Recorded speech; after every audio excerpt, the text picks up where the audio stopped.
Hi all, എല്ലാവർക്കും 6ാം ക്ലാസ്സിൻ്റെ അടിസ്ഥാന ശാസ്ത്രം ക്ലാസ്സിലേക്ക് സ്വാഗതം. ഇന്ന് നമ്മൾ 3ാമത്തെ ചാപ്റ്റർ ആയിട്ടുള്ള നിവർന്നു നിൽക്കാമാണ് എടുക്കാൻ പോകുന്നത്. നിവർന്നു നിൽക്കുക അല്ലേ? എന്താ അതുകൊണ്ട് ഉദ്ദേശിക്കുന്നത്? നമ്മളെങ്ങനെയാണ് നിവർന്നു നിൽക്കുന്നത്? നമ്മുടെ ബോഡി ഇങ്ങനെ സ്റ്റഡി ആയിട്ട് നിൽക്കുകയാണ് അല്ലേ? ഇങ്ങനെ നമ്മുടെ ബോഡി സ്റ്റഡി ആയിട്ട് നിൽക്കുന്നത് എന്നറിയോ? നമ്മുടെ ബോഡീൻ്റെ ഉള്ളിൽ എന്തുണ്ട്? ഒരുപാട് അസ്ഥികളുണ്ടല്ലേ? അത് നിങ്ങൾക്ക് അറിയാവുന്ന കാര്യമല്ലേ? ഒരുപാട് അസ്ഥികൾ ചേർന്നിട്ടാണല്ലേ നമ്മുടെ ശരീരം ഇങ്ങനെ ഈ ഒരു രൂപത്തിൽ, ഈ ഒരു ആകൃതിയിലൊക്കെ നിൽക്കുന്നത്. നമുക്ക് മനുഷ്യർക്ക് മാത്രമല്ല, ജന്തുക്കൾക്കും ഒരുപാട് ജീവജാലങ്ങൾക്കും എന്തുണ്ട്? ഈ അസ്ഥികൾ ഉണ്ട്. അപ്പോൾ ഈ അസ്ഥി എന്ത് ധർമ്മമാണ് നമ്മുടെ ശരീരത്തിന് നൽകുന്നത് എന്നുള്ള കാര്യമാണ് നമ്മൾ ഈ ചാപ്റ്ററിലൂടെ പഠിക്കാൻ പോകുന്നത്. എല്ലാവർക്കും ഭയങ്കര ഇൻട്രസ്റ്റ് അല്ലേ ഇതിനെക്കുറിച്ച് മനസ്സിലാക്കാനായിട്ട്?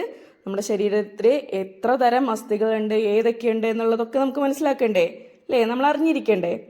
So let's start our class. അപ്പോൾ എല്ലാവരും ക്ലാസ് നന്നായിട്ട് ശ്രദ്ധിച്ചിരിക്കാം. ഓക്കെ, അപ്പോൾ ആദ്യമായിട്ടാണ് നമ്മുടെ ക്ലാസ് കാണുന്നവർ ഉണ്ടെങ്കിൽ എന്ത് ചെയ്യുക? നമ്മുടെ ചാനലൊന്ന് സബ്സ്ക്രൈബ് ചെയ്ത് വെക്കുക. നിങ്ങളുടെ കൂട്ടുകാർക്കും കൂടെ ഒന്ന് ഷെയർ ചെയ്ത് കൊടുക്കാം. ഓക്കെ, അപ്പോൾ നമുക്ക് ക്ലാസ് സ്റ്റാർട്ട് ചെയ്യാം. നിങ്ങളുടെ സ്കൂളിനടുത്തോ വീടിനടുത്തോ ഉള്ള ജലാശയങ്ങളിൽ പലതരം മത്സ്യങ്ങളുള്ളത് നിങ്ങളുടെ ശ്രദ്ധയിൽപ്പെട്ടിട്ടില്ലേ? നിങ്ങളുടെ വീട്ടിലോ സ്കൂളിലോ അക്വേറിയം ഉണ്ടാവുമല്ലോ. അതിലും വിവിധ വർണ്ണത്തിലുള്ള മത്സ്യങ്ങൾ ഉണ്ടല്ലോ. ഒരു ജലാശയത്തിൻ്റെ ചിത്രമാണ് താഴെ നൽകിയിരിക്കുന്നത്. എന്ത് ഭംഗിയുള്ള മത്സ്യങ്ങളാണ് അതിലുള്ളതെന്ന് നോക്കൂ. ഇതിൽ കാണുന്ന ഓരോ മത്സ്യത്തെയും സൂക്ഷ്മമായി നിരീക്ഷിക്കൂ. ഇവിടെ താഴെ ഒരു അക്വേറിയത്തിൻ്റെ ഒരു ജലാശയത്തിൻ്റെ ചിത്രമാണല്ലേ തന്നിട്ടുള്ളത്. അതിലെന്താണ്? ഡിഫറെൻറ്റ് ടൈപ്സ് ഓഫ് ഫിഷസ് ഉണ്ട് അല്ലേ? ഒരുപാട് പലതരത്തിലുള്ള എന്തുണ്ട്? മീനുകളുണ്ട് അല്ലേ? ഒരുപാട് പല പുള്ളികളുള്ളതും നിറത്തിലുള്ളതും വലിപ്പത്തിലുള്ളതും അങ്ങനെ വ്യത്യസ്തമാകുന്ന മീനുകളുണ്ട് അല്ലേ ഇതിൽ? എല്ലാ മത്സ്യങ്ങളും ഒരുപോലെയാണോ? അവ എങ്ങനെയെല്ലാമാണ് വ്യത്യാസപ്പെട്ടിരിക്കുന്നത്? ആകൃതിയിലെ എല്ലാ മീനുകളും ഒരുപോലെയാണോ ഇരിക്കുന്നത്? അല്ലല്ലോ, വ്യത്യസ്ത ആകൃതിയിലാണ് ഇരിക്കുന്നത് അല്ലേ? നെക്സ്റ്റ് എന്തൊക്കെയാണ് നമുക്ക് പറയാം? നിറം, വലിപ്പം, അതുപോലെ ഭാരം അല്ലേ? എല്ലാ മീനുകളും ഒരേ ഭാരത്തിലാണോ ഉള്ളത്? അല്ല. നമുക്കൊരു മത്സ്യത്തിൻ്റെ മാതൃക നിർമ്മിച്ചാലോ? അതിനായി എന്തെല്ലാം സാമഗ്രികൾ വേണം? നിങ്ങളുടെ ആശയം പങ്കുവയ്ക്കും. നമുക്കിവിടെ ഒരു മീൻ ഉണ്ടാക്കണം അല്ലേ? അതിനെന്തൊക്കെയാണ് വേണ്ടതെന്ന് നോക്കാം. മത്സ്യത്തിൻ്റെ ആകൃതിയിൽ 2 തുണി കഷ്ണങ്ങൾ നിങ്ങളുടെ കൈപ്പത്തി വലിപ്പത്തിൽ മുറിച്ചെടുക്കൂ. ബട്ടൺസുകളോ മുത്തുകളോ ഉപയോഗിച്ച് ഇവയ്ക്ക് കണ്ണുകൾ ഒട്ടിച്ച് ഭംഗിയാക്കുമല്ലോ. നിങ്ങൾ നിർമ്മിച്ച ഈ മത്സ്യങ്ങളുടെ വാൽ ഭാഗത്ത് പിടിച്ച് അതിനെ നേരെ നിർത്താൻ ശ്രമിച്ചു നോക്കൂ. മത്സ്യം നേരെ നിൽക്കുന്നുണ്ടോ? അപ്പോൾ എന്താണ്? ഒരു തുണി ഉപയോഗിച്ചിട്ട് എന്താണ് ഒരു മത്സ്യത്തിൻ്റെ ആകൃതിയിൽ വെട്ടിയെടുത്തിട്ട് കണ്ണുകളായിട്ട് ബട്ടൺസോ മുത്തൊക്കെ വെച്ച് പിടിപ്പിച്ചിട്ടുണ്ട് അല്ലേ? ഇനി എന്ത് ചെയ്യാണ്? മത്സ്യത്തിൻ്റെ വാൽ ഭാഗത്ത് ഇങ്ങനെ പിടിച്ചിട്ട് അതിനെ നേരെ നിർത്താൻ വേണ്ടി ശ്രമിക്കുകയാണ്.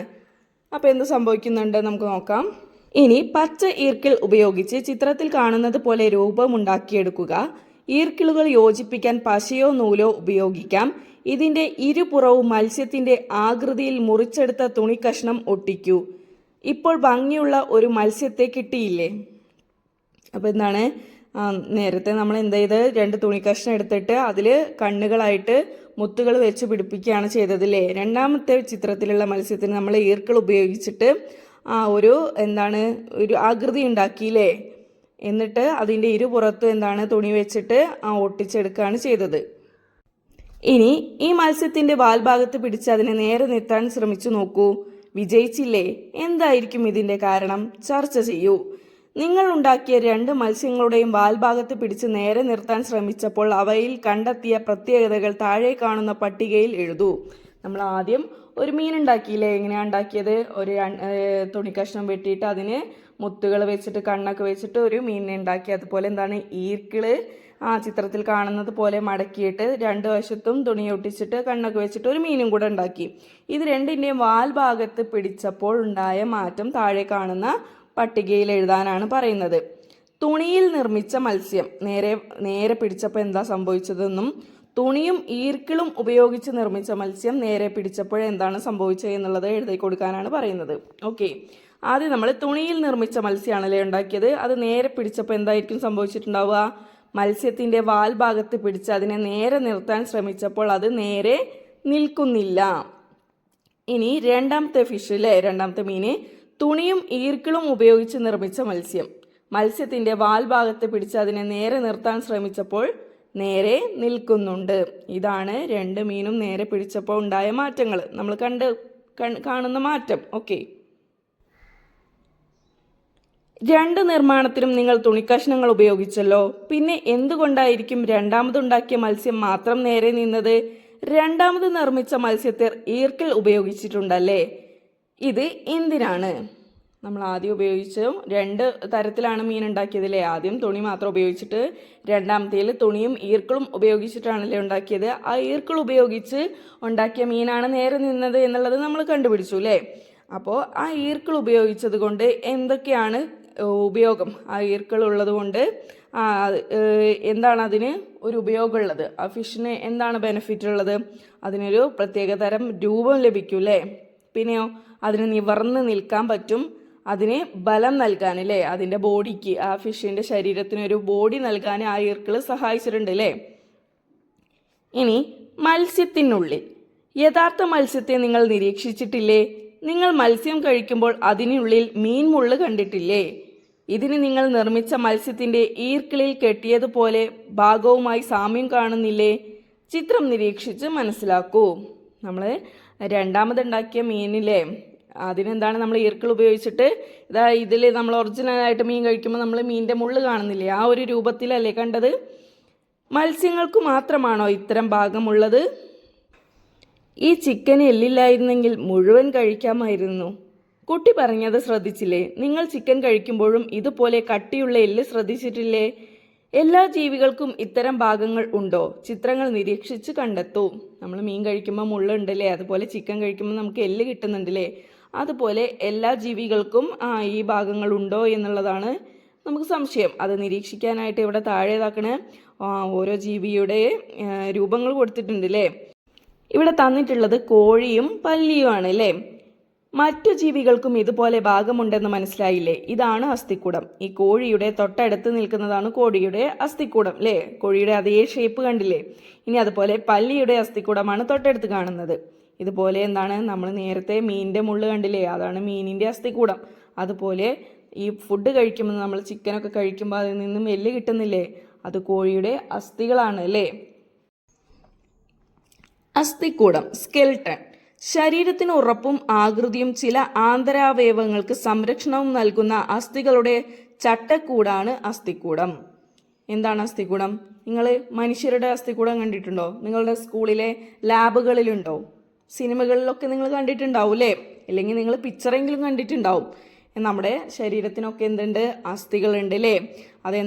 എന്താണ് അതുകൊണ്ട് നമുക്ക് ബെനിഫിറ്റ് എന്താണ്, ഉപകാരം എന്താണ്? ശരീരത്തിന് ഉറപ്പും ആകൃതിയും ചില ആന്തരാവയവങ്ങൾക്ക്, നമ്മുടെ ശരീരത്തിനകത്ത് ഒരുപാട് അവയവങ്ങളുണ്ട് അല്ലേ, അവയ്ക്ക് സംരക്ഷണം നൽകുക എന്നുള്ളതാണ് ഈ അസ്ഥിക്കൂടത്തിൻ്റെ ധർമ്മം. ഓക്കെ, ചുവടെ നൽകിയിരിക്കുന്ന ചിത്രങ്ങൾ നിരീക്ഷിക്കൂ. വിവിധ ജീവികളുടെ അസ്ഥിക്കൂടങ്ങളാണ് ഇവ. ഏതെല്ലാം ജീവികളുടെ അസ്ഥിക്കൂടമാണെന്ന് തിരിച്ചറിയാൻ കഴിയുന്നുണ്ടോ? എഴുതി നോക്കൂ. നോക്കൂ, 3 പിക്ചറാണ് തന്നിട്ടുള്ളത് അല്ലേ. ഫസ്റ്റ് വൺ ഏതാണെന്ന് ഐഡൻറ്റിഫൈ ചെയ്യാൻ കഴിയുന്നുണ്ടോ? ആ ഒരു ഷേപ്പ് വെച്ചിട്ട് നിങ്ങൾക്ക് മനസ്സിലാവുന്നുണ്ടോ ഏതാണ്? എല്ലാവരും പറയൂ. വവ്വാലാണ് അല്ലേ. സെക്കൻഡ് എന്താണ്? പശു. തേർഡ് എന്താണ്? മുതലയാണ് അല്ലേ. അസ്ഥിക്കൂടം നിരീക്ഷിച്ച് എങ്ങനെയാണ് ജീവിയെ തിരിച്ചറിഞ്ഞത്? ആകൃതി നോക്കിയല്ലേ. നിങ്ങൾ നിരീക്ഷിച്ച എല്ലാ ജീവികൾക്കും അസ്ഥിക്കൂടം ഉണ്ടെന്ന് മനസ്സിലാക്കിയല്ലോ. അസ്ഥിക്കൂടത്തിന് ഭാരമുണ്ടല്ലോ. പിന്നെ എങ്ങനെയാണ് പക്ഷികൾക്ക് പറക്കാൻ സാധിക്കുന്നത്? എങ്ങനെയാണ് പക്ഷികൾ പറക്കുന്നുണ്ടല്ലേ? ഈ അസ്ഥികൾക്ക് ഭാരമുണ്ട്. പിന്നെ എങ്ങനെയാണ് പക്ഷികൾ ഇത്ര ഉയരത്തിൽ പറക്കുന്നത് എന്നുള്ള ഒരു സംശയമാണ്. അപ്പോൾ അതിനാക്കിയിട്ട് ഇവിടെ ഒരു ബോക്സിൽ ഇതാക്കണ പക്ഷികളുടെ അസ്ഥിക്കൂടം എന്ന് തന്നിട്ടുണ്ട്. പക്ഷികളുടെ അസ്ഥിയിൽ വായു അറകളുണ്ട്. അതിനാൽ മറ്റു ജീവികളെ അപേക്ഷിച്ച് പക്ഷികളുടെ അസ്ഥിക്കൂടത്തിന് ഭാരം കുറവാണ്. ഇത് പക്ഷികൾക്ക് പറക്കുന്നതിനുള്ള ഒരു അനുകൂലനമാണ് അല്ലേ. അതിൻ്റെ പക്ഷികളുടെ ഒരു അനുകൂലനമാണെന്ത്? അതിൻ്റെ അസ്ഥികളുടെ ഭാരക്കുറവ് അല്ലേ. അതിൻ്റെ അസ്ഥികൾക്ക് ഭാരം കുറവുള്ളത് കൊണ്ടാണ് അതിന് ഉയരത്തിൽ പറക്കാൻ കഴിയുന്നത്. ഓക്കെ, ചിത്രത്തിൽ കാണുന്ന പക്ഷിയെ അറിയാമോ? ഏതാണ്? പെൻഗ്വിനാണല്ലേ. പെൻഗ്വിന് പറക്കാൻ കഴിയില്ല. ചില പക്ഷികൾക്ക് പറക്കാൻ കഴിയാത്തത് എന്തുകൊണ്ടാണ്? നിങ്ങളുടെ കണ്ടെത്തലുകൾ ശാസ്ത്ര പുസ്തകത്തിൽ എഴുതൂ. പറക്കാൻ കഴിയാത്ത പക്ഷികൾ ഏതെല്ലാമാണെന്ന് അന്വേഷിച്ച് കണ്ടെത്തൂ. അപ്പോൾ എന്താണ്? പെൻഗ്വിന് പറക്കാൻ കഴിയില്ല അല്ലേ. എന്തുകൊണ്ടാണ് പറക്കാൻ കഴിയാത്തത്? പെൻഗ്വിൻ്റെ ചിറകുകൾ എന്താണ്? പറക്കുന്നതിന് അനുയോജ്യമല്ലാത്ത ചിറകുകളാണല്ലേ. നല്ല കട്ടിയുള്ളതും ബലമുള്ളതുമാണല്ലേ. അത് നീന്താൻ സഹായിക്കുന്നു അല്ലേ. പെൻഗ്വിനെ നീന്താൻ സഹായിക്കുന്ന ചിറകുകൾ കട്ടിയുള്ളതാണ്. മറ്റ് പക്ഷികളെ പോലെ ഭാരം കുറഞ്ഞ അസ്ഥികളല്ല എന്താണ് പെൻഗിനുള്ളത് അല്ലേ, അസ്ഥികളുള്ള ചിറകുകളല്ല പെൻഗിനുള്ളത്. ഓക്കെ, ഇനി എന്താണ്, നമ്മുടെ ചുറ്റിലും പെൻഗിനല്ലാതെ ഒരുപാട് പറക്കാൻ കഴിയാത്ത പക്ഷികളെക്കുറിച്ച് നിങ്ങൾ കേട്ടിട്ടുണ്ടാവും അല്ലേ. ഏതൊക്കെയാണ്? ഒട്ടകപ്പക്ഷി, കിവി, എമു, ഡോഡോ, റിയ തുടങ്ങിയ പക്ഷികൾക്കൊക്കെ എന്താണ് പറക്കാൻ കഴിയുന്നില്ല അല്ലേ. എന്തുകൊണ്ടാണ്? അവരുടെ അസ്ഥികൾ എന്താണ് കുറച്ച് ബലമുള്ളല്ലേ. ഒട്ടകപ്പക്ഷിയാണെങ്കിൽ എന്താണ് അവയ്ക്ക് പറക്കുന്നതിന് അനുയോജ്യമായിട്ടുള്ള അസ്ഥികൾ ചിറകുകളിലില്ല. ഓക്കെ, ചെറിയ ചിറകുകളാണ്. പിന്നെ അതിൻ്റെ കാലുകൾക്കാണ് ഏറ്റവും കൂടുതൽ ബലം അല്ലേ, അതാണത് നന്നായിട്ട് ഓടുന്നത്. ഓക്കെ, അസ്ഥി നമ്മുടെ ഉള്ളിലും നമ്മുടെ ശരീരത്തിനുള്ളിലും അസ്ഥികളുണ്ടല്ലോ. കൈകൾ, കാലുകൾ, വിരലുകൾ, തല തുടങ്ങിയ വിവിധ ശരീരഭാഗങ്ങളിൽ സ്പർശിച്ച് സ്വയം പരിശോധിക്കൂ. എല്ലാ അസ്ഥികളും ഒരുപോലെയാണോ? നിങ്ങളുടെ ശരീരത്തിൽ ഇങ്ങനെ തൊട്ടിട്ട് എന്ത് ചെയ്യുക, നിങ്ങളുടെ അസ്ഥിയുടെ ഒരു രൂപം, സ്ട്രക്ചർ നിങ്ങൾ മനസ്സിലാക്കുക. എന്നിട്ട് എല്ലാ അസ്ഥികളും ഒരുപോലെയാണോ നിങ്ങൾക്ക് ഫീൽ ചെയ്യുന്നത്? അല്ല അല്ലേ. നോക്കൂ, നീളമുള്ള അസ്ഥികൾ കാണപ്പെടുന്ന ഭാഗങ്ങൾ എവിടെയൊക്കെയാണ്? കാലുകളും കൈകളിലും ആണല്ലേ. നീളം കുറഞ്ഞ അസ്ഥികൾ കാണപ്പെടുന്ന ഭാഗങ്ങളോ? നമ്മുടെ വിരലുകളിലാണ്. നമുക്ക് എന്താണ് സ്പർശിക്കുമ്പോൾ നമുക്ക് ചെറിയ അസ്ഥികളുള്ളത് മനസ്സിലാക്കാൻ പറ്റുന്നത്. ഓക്കെ, ഇവിടെ എന്താണ് മനുഷ്യൻ്റെ ഒരു അസ്ഥി കൂടെ തന്നിട്ടുണ്ടല്ലേ. നിങ്ങൾ കണ്ടിട്ടുണ്ടോ മുമ്പ് ഇത്? നമുക്ക് മനസ്സിലാക്കാം. മനുഷ്യ അസ്ഥിക്കൂടം. തലയോട്, നട്ടെല്ല്, വാരിയെല്ല്, മാറെല്ല്, കാലുകളിലെ അസ്ഥികൾ, ഇടുപ്പെല്ല് ഇവയെല്ലാം ചേർന്നതാണ് മനുഷ്യൻ്റെ അസ്ഥിക്കൂടം. എന്തൊക്കെയുണ്ട്? തലയോടുണ്ട് അല്ലേ, നട്ടെല്ല്, വാരിയെല്ല്, മാറെല്ല്, കൈകാലുകളിലെ അസ്ഥികൾ, ഇടുപ്പെല്ല് എന്നിവയൊക്കെ ചേർന്നിട്ടുള്ളതാണ് നമ്മുടെ ശരീരത്തിലെ അസ്ഥികൾ. ഓക്കെ, താഴെ നൽകിയിരിക്കുന്ന വിവരങ്ങൾ വായിച്ചും ചിത്രങ്ങൾ നിരീക്ഷിച്ചും മനുഷ്യാസ്ഥികൂടത്തെക്കുറിച്ച് കൂടുതൽ മനസ്സിലാക്കൂ. അപ്പോൾ നമ്മുടെ ശരീരത്തിലെ തലയോടിനെ കുറിച്ചാണ് ഇനി നമ്മൾ മനസ്സിലാക്കാൻ പോകുന്നത് അല്ലേ. ഈ ചിത്രം നിങ്ങൾ പലയിടത്തും കണ്ടിട്ടില്ലേ? 22 അസ്ഥികൾ ചേർന്നതാണ് തലയോട്. ഇവയിൽ ഒരസ്ഥി മാത്രമാണ് നമുക്ക് ചലിപ്പിക്കാൻ കഴിയുന്നത്. അത് ഏതാണെന്ന് പറയാമോ? ഭക്ഷണം ചവയ്ക്കുമ്പോൾ ചലിക്കുന്ന അസ്ഥി ഏതാണെന്ന് പരിശോധിക്കൂ. തലയോടിനുള്ളിലെ ഒരസ്ഥി മാത്രമാണ് നമുക്ക് ചലിപ്പിക്കാൻ കഴിയുന്നത് അല്ലേ. അതേതാണ്? നമ്മുടെ കീഴ്ത്താടിയെല്ലാണ് നമുക്ക് ചലിപ്പിക്കാൻ കഴിയുന്നത്. ഭക്ഷണം ചവയ്ക്കുമ്പോൾ ചലിക്കുന്ന അസ്ഥിയും ഏതാണ്? കീഴ്ത്താടിയെല്ലാണ് അല്ലേ. ഓക്കെ, തലയോടിനുള്ളിൽ സംരക്ഷിക്കപ്പെടുന്ന പ്രധാന അവയവം ഏതാണെന്ന് എഴുതൂ. ഇതുകൂടാതെ കണ്ണ്, ചെവി, മൂക്ക്, നാക്ക് എന്നീ ഇന്ദ്രിയങ്ങൾക്കും സംരക്ഷണം നൽകുന്നത് തലയോടാണ്. അപ്പോൾ തലയോടിനുള്ളിൽ സംരക്ഷിക്കപ്പെടുന്ന പ്രധാന അവയവം ഏതാണ്? തലച്ചോറാണ് അല്ലേ. മസ്തിഷ്കത്തിന് സംഭവിക്കുന്ന ചെറിയ ക്ഷതങ്ങൾ പോലും ഗുരുതരമായ ആരോഗ്യ പ്രശ്നങ്ങൾക്ക് കാരണമാവും എന്നറിയാമല്ലോ. എത്ര പ്രാധാന്യത്തോടെയാണ് ശരീരം മസ്തിഷ്കത്തെ സംരക്ഷിച്ചിരിക്കുന്നതെന്ന് തലയോടിൻ്റെ ചിത്രം നിരീക്ഷിച്ച് മനസ്സിലാക്കൂ. എന്താണ്? നല്ല ഉറപ്പോട് കൂടിയില്ലേ, നല്ല ഉറപ്പുള്ള ഒരു സ്കെലട്ടനാണ് നമ്മുടെ അവയവങ്ങൾക്കൊന്നും ഒരു കേടുപാടും പറ്റാതിരിക്കാനുള്ള ഒരു കവചം പോലെയാണ് തലയോട് പ്രവർത്തിക്കുന്നത് അല്ലേ. ഓക്കെ, ഇനി ഹെൽമറ്റ്, ജീവന്റെ കവചം. പത്രവാർത്ത ശ്രദ്ധിക്കൂ. തിരുവനന്തപുരം: വാഹനം ഓടിക്കുന്നവരും കൂടെ യാത്ര ചെയ്യുന്നവരും ഹെൽമറ്റ് ധരിക്കുന്നുണ്ടെന്നും മോട്ടോർ വാഹന നിയമങ്ങൾ കൃത്യമായി പാലിക്കുന്നുണ്ടെന്നും ഉറപ്പാക്കാൻ മോട്ടോർ വാഹന വകുപ്പ് പോലീസിന് നിർദ്ദേശം നൽകി. ഹെൽമറ്റ് ധരിക്കാതെ ഇരുചക്ര വാഹനങ്ങൾ ഓടിക്കുന്നവരിൽ നിന്ന് പിഴ ഈടാക്കണമെന്നും നിർദ്ദേശിച്ചു. പത്രവാർത്ത നിങ്ങൾ വളരെയധികം കേട്ടിട്ടുണ്ടാവൂലേ. നമ്മുടെ വീട്ടിലൊക്കെ ഇരുചക്ര വാഹനങ്ങളുള്ളതാണല്ലേ. നമ്മൾ പുറത്തേക്ക് ഇറങ്ങുമ്പോൾ എന്താണ്? ഹെൽമറ്റ് ധരിക്കണം അല്ലേ. നിങ്ങൾ സ്കൂട്ടറിലും മറ്റും യാത്ര ചെയ്യുമ്പോൾ ഹെൽമറ്റ് ധരിക്കാറില്ലേ? ഇരുചക്ര വാഹനങ്ങളിൽ യാത്ര ചെയ്യുന്നവർ ഹെൽമറ്റ് ധരിക്കേണ്ടതിൻ്റെ ആവശ്യകത എന്താണെന്ന് വിശദീകരിക്കാമോ? ക്ലാസ്സിൽ ചർച്ച ചെയ്ത് ശാസ്ത്ര പുസ്തകത്തിൽ എഴുതൂ. എന്തിനാണ് നമ്മൾ ഹെൽമറ്റ് ധരിക്കണം എന്നുള്ള വാർത്തകൾ പോലീസുകളും ഒക്കെ പത്രങ്ങളിലും ടി വികളിലും ഒക്കെ ഹെൽമറ്റ് ധരിക്കാത്തതിനെ ചൊല്ലിയുള്ള വാർത്തകൾ നമ്മൾ ഒരുപാട് കാണുന്നുണ്ട് അല്ലേ. അപ്പോൾ എന്തിനാണ് നമ്മൾ ഹെൽമറ്റ് ധരിക്കണം എന്ന് പറയുന്നത്? അതിൻ്റെ ആവശ്യകത എന്താണ്? ഇരുചക്ര വാഹനങ്ങളിൽ യാത്ര ചെയ്യുമ്പോൾ അപകടമുണ്ടായാൽ തലയ്ക്ക് ഗുരുതരമായ പരിക്കുകൾ സംഭവിക്കുന്നതിൽ നിന്നും സംരക്ഷണം നൽകുന്നതിനാണ് നമ്മൾ ഹെൽമറ്റ് ധരിക്കുന്നത്. ഹെൽമറ്റ് ധരിക്കുന്നത് മൂലം അപകടത്തിൻ്റെ തീവ്രത കുറയ്ക്കുന്നതിനും തന്മൂലം പരിക്കുകൾ, മരണം എന്നീ സാധ്യതകൾ കുറയ്ക്കുവാനും കഴിയുന്നു അല്ലേ. നമ്മൾ ഇരുചക്ര വാഹനങ്ങളിൽ ബൈക്കുകളിലൊക്കെ യാത്ര ചെയ്യുമ്പോൾ എന്താണ് നമ്മൾ അപകടം പറ്റുമ്പോൾ തെറിച്ചു വീഴൂലേ, തെറിച്ച് റോഡിലേക്ക് തലയടിച്ച് വീഴുമ്പോൾ നമ്മുടെ തലയ്ക്ക് ഒരു പരിക്കുകളും കൂടാതെ നമ്മൾ രക്ഷപ്പെടുന്നതിന് വേണ്ടി സഹായിക്കാനാണ് നമ്മൾ ഹെൽമെറ്റ് ധരിക്കണം എന്ന് പറയുന്നത് അല്ലേ. നമ്മൾ പലപ്പോഴും നമ്മുടെ അശ്രദ്ധ മൂലം ഒരുപാട് അപകടങ്ങൾ നമ്മൾ വാർത്തയിൽ മരണ വാർത്തകൾ നമ്മൾ കാണുന്നുണ്ട് അല്ലേ. അവരെന്താണ് ഹെൽമെറ്റ് ധരിക്കാത്തതിൻ്റെ പ്രശ്നമാണല്ലേ. അപ്പോൾ ഹെൽമെറ്റ് ധരിച്ചാൽ എന്താണ് നമ്മുടെ തല നിലത്ത് വന്ന് റോട്ടിൽ വന്ന് ഇടിക്കുമ്പോൾ എന്താണ് തലയ്ക്ക് ഒരു പരിക്കുകളും പറ്റാതെ നമുക്ക് രക്ഷപ്പെടാനായിട്ട് സാധിക്കും. അതിനു വേണ്ടിയിട്ടാണ് നമ്മൾ ഹെൽമെറ്റ് ധരിക്കണം എന്ന് പറയുന്നത്. ഓക്കെ, ഇനി നമ്മൾ നമ്മുടെ ശരീരത്തിലെ രണ്ടാമത്തെ ഭാഗമായിട്ടുള്ള നട്ടെല്ലിനെ കുറിച്ചാണ് പഠിക്കാൻ പോകുന്നത്. നമ്മുടെ നട്ടെല്ല് എവിടെയാണെന്ന് കാണപ്പെടുന്നത്? നിങ്ങൾ സ്വയം പരിശോധിച്ച് നട്ടെല്ലിൻ്റെ സ്ഥാനം കണ്ടുപിടിക്കൂ. നമ്മുടെ ബാക്ക് സൈഡിലാണല്ലേ, പുറം ഭാഗത്താണ് നമ്മളെ നട്ടെല്ലുള്ളതല്ലേ. ഈ ഒരു ഷേപ്പ്, ഈ പിക്ചറിൽ കാണുന്നൊരു ഷേപ്പ് നമുക്ക് നിങ്ങളിങ്ങനെ ശരീരത്തിലൂടെ തൊട്ട് നോക്കുമ്പോൾ നിങ്ങൾക്ക് അറിയാനായിട്ട് പറ്റും. ശരീരം നിവർന്നു നിൽക്കുന്നതിനും ചലിക്കുന്നതിനും സഹായിക്കുന്ന അസ്ഥികളുടെ ഒരു നിരയാണ് നട്ടെല്ല്. നട്ടെല്ലിൻ്റെ അസ്ഥികളെ കശേരുക്കൾ എന്നാണ് പറയുന്നത്. 33 കശേരുക്കൾ ചേർന്നതാണ് നട്ടെല്ല്. ഈ കശേരുക്കൾ എത്ര ക്രമമായിട്ടാണ് വിന്യസിച്ചിരിക്കുന്നതെന്ന് ചിത്രം നിരീക്ഷിച്ച് മനസ്സിലാക്കൂ. നാഡീവ്യൂഹത്തിൻ്റെ പ്രധാന ഭാഗമായ സുഷുമ്നാ നാഡി കടന്നു പോകുന്നത് നട്ടെല്ലിനുള്ളിലൂടെയാണ്. അതുകൊണ്ട് തന്നെ സുഷുമ്നാ നാഡിയുടെ സംരക്ഷണ കവചം കൂടിയാണ് നട്ടെല്ല്. നട്ടെല്ലിന് കാര്യമായ ക്ഷതമേറ്റാൽ എഴുന്നേറ്റ് നടക്കാൻ പ്രയാസമാണ് അല്ലേ. നട്ടെല്ല് എന്താണ്? ശരീരം നിവർന്നു നിൽക്കുന്നതിനും ചലിക്കുന്നതിനൊക്കെ സഹായിക്കുകയാണ് അല്ലേ നട്ടെല്ല്. അപ്പോൾ നട്ടെല്ലിന് എന്ത് ചെയ്യും പറ്റിക്കഴിഞ്ഞാൽ എന്താണ് നമുക്ക് എഴുന്നേറ്റ് നിൽക്കാനും നടക്കാനൊക്കെ പ്രയാസമാണ്. ഓക്കെ, അപ്പോൾ നട്ടെല്ലിൽ എന്താണ് 33 കശേരുക്കൾ ചേർന്നിട്ടാണ് നമ്മുടെ നട്ടെല്ല് ഉണ്ടാക്കിയിട്ടുള്ളത് അല്ലേ. അങ്ങനെയാണ് രൂപപ്പെടുത്തിയിട്ടുള്ളത്. ഓക്കെ, അപ്പോൾ നമ്മൾ തലയോട് പഠിച്ചു, ആ നട്ടെല്ലിനെ കുറിച്ച് മനസ്സിലാക്കി. നെക്സ്റ്റ് എന്താണ്? വാരിയെല്ല്. വാരിയെല്ലുകളുടെ സ്ഥാനം എവിടെയാണ്? സ്വയം സ്പർശിച്ച് മനസ്സിലാക്കൂ. ചിത്രത്തിൽ കാണുന്നില്ലേ വാരിയെല്ല്? ഇത് നമ്മുടെ ശരീരത്തിൽ എവിടെയാണുള്ളത് എന്നറിയോ? നമ്മുടെ നെഞ്ചിൻ്റെ അവിടെയാണല്ലേ ഉള്ളത്. നമ്മൾ ശ്വാസം വലിക്കുന്നില്ലേ, അവിടെ എന്താണ് നമ്മുടെ ശ്വാസകോശത്തെ പൊതിഞ്ഞിരിക്കുന്ന ഒരു കവചമാണ് എന്ത്? വാരിയെല്ല്. ഓക്കെ, മനുഷ്യ ശരീരത്തിൽ 12 ജോഡി വാരിയെല്ലുകളാണുള്ളത്. ഹൃദയം, ശ്വാസകോശം, ചില പ്രധാന രക്തക്കുഴലുകൾ എന്നിവയെ പൊതിഞ്ഞു സംരക്ഷിക്കുന്നത് വാരിയെല്ലുകളാണ്.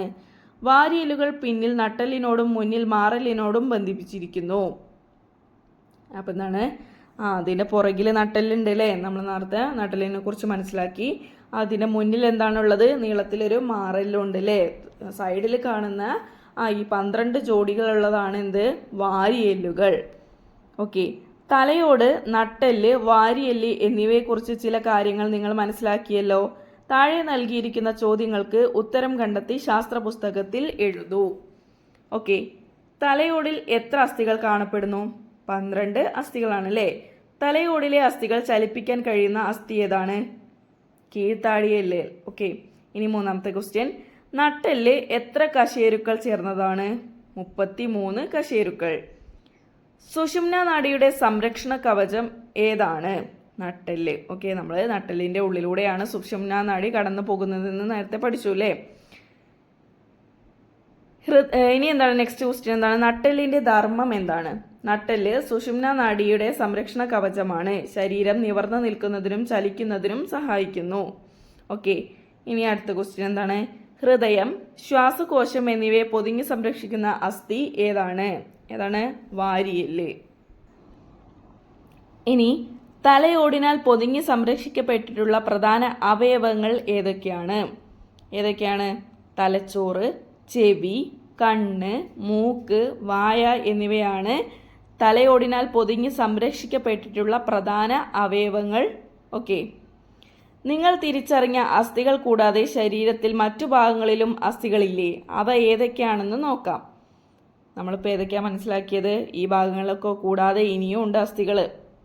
അത് ഏതൊക്കെയാണെന്ന് നമുക്ക് നോക്കാം. കൈകാലുകളിലെ അസ്ഥികൾ. മനുഷ്യ ശരീരത്തിലെ ഓരോ കൈകളിലും എത്ര അസ്ഥികളുണ്ട്? മനുഷ്യൻ്റെ കൈയിലെ അസ്ഥികളുടെ ചിത്രം നിരീക്ഷിക്കൂ. ഇവിടെ ചിത്രം തന്നിട്ടുണ്ടല്ലേ, കൈകളിലെ അസ്ഥികൾ നോക്കൂ. മനുഷ്യൻ്റെ ഓരോ കൈയിലും 32 അസ്ഥികൾ വീതമാണുള്ളത്. ഓക്കെ, നമ്മുടെ ഒരു കയ്യിൽ എന്താണ് 32 അസ്ഥികൾ വീതമാണുള്ളത് അല്ലേ. ഓക്കെ, അപ്പോൾ എത്രയാണ്? ടോട്ടൽ നമ്മളെ 2 കൈയിലും കൂടിയായിട്ട് 64 അസ്ഥികൾ വീതമാണ് ഉള്ളത്. ഓക്കെ, രണ്ട് കാലിൽ നിൽക്കാവുന്ന കഴിവ് മനുഷ്യർക്കുണ്ടല്ലോ. കൈകളിലെ അസ്ഥികളെ അപേക്ഷിച്ച് കാലിലെ അസ്ഥികൾ കൂടുതൽ ബലമുള്ളവയാണ്. ഇത് എന്തുകൊണ്ടായിരിക്കും? ചർച്ച ചെയ്യൂ. നിഗമനം. നിങ്ങളുടെ നിഗമനം ക്ലാസ്സിൽ പങ്കുവയ്ക്കൂ. എങ്ങനെയാണ് കാലുകളുടെ അസ്ഥികൾക്ക് ഇത്ര ബലം? നമ്മുടെ ശരീരത്തെ മൊത്തമായിട്ട് താങ്ങി നിർത്തുന്നത് കാലുകളാണല്ലേ. അപ്പോൾ അവയ്ക്ക് എന്താണ്? നല്ല ബലം വേണം. അതുകൊണ്ടാണ് അവയ്ക്ക് നമ്മുടെ ശരീരത്തെ മൊത്തം താങ്ങി നിർത്താനുള്ള കപ്പാസിറ്റിക്ക് വേണ്ടിയിട്ടാണ് ആ ഒരു അസ്ഥികൾക്ക് അത്രയും ബലം കൊടുത്തിരിക്കുന്നത്. മനുഷ്യ ശരീരത്തിൽ ഒരു കാലിൽ 31 അസ്ഥികളുണ്ട്. മനുഷ്യ ശരീരത്തിലെ ഏറ്റവും നീളം കൂടിയ അസ്ഥി ഏതാണ്? ചിത്രം നിരീക്ഷിച്ച് എഴുതൂ. ഓക്കെ, മനുഷ്യ ശരീരത്തിലെ ഏറ്റവും നീളം കൂടിയ അസ്ഥി തുടയെല്ലാണ്.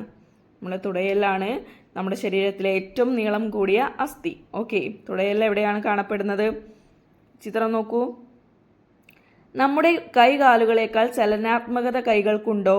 കൈകളും കാലുകളും ചലിപ്പിച്ച് ഇത് കണ്ടെത്തൂ. നിങ്ങളുടെ സ്കൂൾ ലബോറട്ടറിയുടെ അസ്ഥിക്കൂടം നിരീക്ഷിച്ച് ശരീരത്തിന്റെ ഓരോ ഭാഗത്തും കാണുന്ന അസ്ഥികളെ തിരിച്ചറിയൂ. അസ്ഥികളും അവയുടെ പ്രത്യേകതകളും മനസ്സിലാക്കൂ. നിങ്ങളുടെ സ്കൂളിൽ അസ്ഥിക്കൂടം ഉണ്ട് എങ്കിൽ അതൊന്ന് പോയി കണ്ടിട്ട് എന്ത് ചെയ്യുക? നമ്മുടെ ശരീരത്തിൻ്റെ അസ്ഥിക്കൂടത്തിൻ്റെ മാതൃക ഒന്ന് നമുക്ക് കണ്ട് മനസ്സിലാക്കാവുന്നതാണ് അല്ലേ. കൈകളിൽ 32 അസ്ഥികൾ വീതമാണ് ഉള്ളതില്ലേ. ഒരു കയ്യിൽ 32 അസ്ഥികളാണുള്ളത്, ഒരു കാലിൽ 31 അസ്ഥികളാണുള്ളത് അല്ലേ. ഇതൊക്കെ നമുക്ക് എന്ത് ചെയ്യാം? കണ്ട് മനസ്സിലാക്കാവുന്നതാണ്. ഓക്കെ, ജനന സമയത്ത് നമ്മുടെ ശരീരത്തിൽ ഏകദേശം 300 അസ്ഥികൾ ഉണ്ടാവും. പ്രായപൂർത്തിയാകുന്നതോടെ ഇതിൽ പലതും യോജിച്ച് 206 ആയി കുറയുന്നു.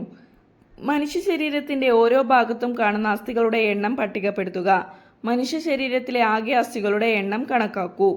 ഓക്കെ, ശരീരഭാഗം, അസ്ഥികളുടെ എണ്ണം ഒക്കെ തന്നിട്ടുണ്ട്. എന്നിട്ട് ടോട്ടൽ എത്ര അസ്ഥികൾ നമ്മുടെ ശരീരത്തിലുണ്ടെന്ന് കണ്ടെത്തുവാനുള്ള ഒരു പട്ടികയാണ്. ഓക്കെ, നട്ടെല്ല് എത്രയാണ്? 33 കശേരുക്കളാണെന്ന് നമ്മൾ മനസ്സിലാക്കിയില്ലേ. ഓക്കെ, അവിടെ 33 തന്നിട്ടുണ്ട്.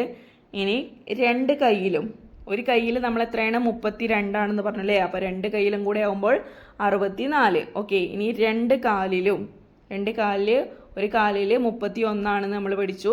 ഇനി അപ്പോൾ രണ്ട് കാലിലാകുമ്പോൾ 62. ഓക്കെ, ഇനി മാറല് 1, വാരിയല് 12 ജോഡിയാണെന്ന് പറഞ്ഞല്ലേ. അപ്പോൾ 24. ഇനി തലയോട്ടി 22. ഓക്കെ, ആകെ 206 അസ്ഥികളാണ് നമ്മുടെ ശരീരത്തിൽ ഉണ്ടാവുന്നത്. ഓക്കെ, ജനന സമയത്ത് നമുക്ക് 300 അസ്ഥികൾ ഉണ്ടല്ലേ. അത് നമ്മളിങ്ങനെ ചെറിയ കുട്ടികളാണല്ലേ. അപ്പോൾ വളർന്ന് ഇങ്ങനെ വരുമ്പോൾ ചെറിയ അസ്ഥികൾ യോജിച്ച് വലിയ അസ്ഥികളായിട്ട് മാറുമ്പോൾ അത് വലിയ ഒരു മുതിർന്ന ആളാവുമ്പോൾ 206 അസ്ഥികളായിട്ട് കുറയുന്നു. ഓക്കെ, അപ്പോൾ ജനന സമയത്ത്, ഒരു കുട്ടിയുടെ ജനന സമയത്തുള്ള അസ്ഥികളുടെ എണ്ണം എത്രയാണ്? 300 ആണല്ലേ. ഓക്കെ, അസ്ഥികൂടത്തെ പറ്റി കൂടുതൽ മനസ്സിലാക്കിയല്ലോ. അസ്ഥികൾ രക്താണുക്കളുടെ ഉൽപാദനവും ലവണങ്ങളുടെ സംഭരണവും വഹിക്കുന്നുണ്ട്. അസ്ഥികളുടെ ധർമ്മങ്ങൾ ക്രോഡീകരിച്ച് ശാസ്ത്ര പുസ്തകത്തിൽ എഴുതൂ. ഓക്കെ, എന്താണ് അസ്ഥികൂടത്തിൻ്റെ ധർമ്മങ്ങൾ?